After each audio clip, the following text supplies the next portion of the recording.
Why does the new year begin with January? It's a question that might baffle even the most curious minds. The story of January, the first month of the year, is a fascinating tale that begins with ancient Roman traditions and evolves through centuries of religious and political change. Picture this: ancient Rome with its grand architecture and bustling streets. Here they worshipped a god named Janus, the deity of doors, gates and transitions, with two faces, one looking forward, the other back. Janus was a symbol of beginnings and endings.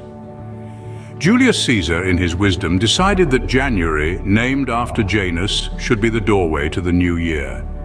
This lined up the calendar year with the consular year as new consuls assumed office on January 1st. But the Julian calendar was more than just a system of keeping track of days and months. It was a political instrument, a symbol of Roman authority and a reminder of Caesar's power. As the Roman Empire expanded, conquering new territories, this calendar spread, marking every corner of the empire with a reminder of Rome's dominance.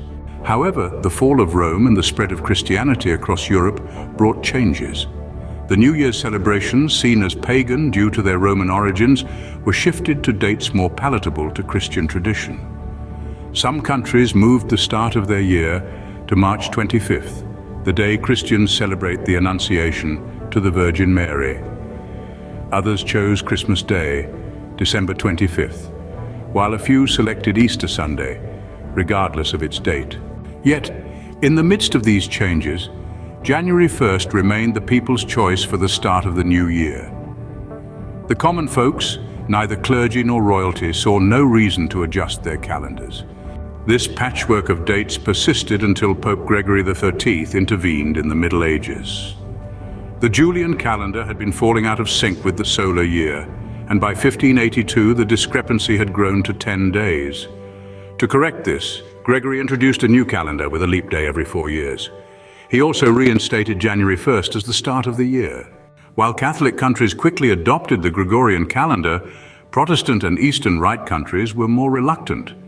The Protestant nations expressed concerns about being tricked into worshipping on the wrong days, while the Eastern Rite churches favored tradition, with some Eastern European countries sticking with the Julian calendar for centuries.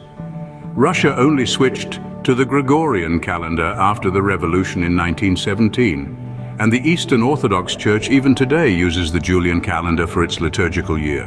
Protestant countries eventually came around, adopting the Gregorian calendar and recognizing January 1st as the start of the year. England, Ireland, and the British colonies, for example, moved their new year to January 1st in early 1752, but didn't fully adopt the Gregorian calendar until September of that year.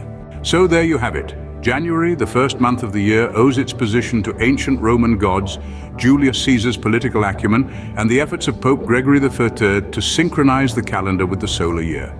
A fascinating journey of tradition, religion, and politics that brings us to the January we know today.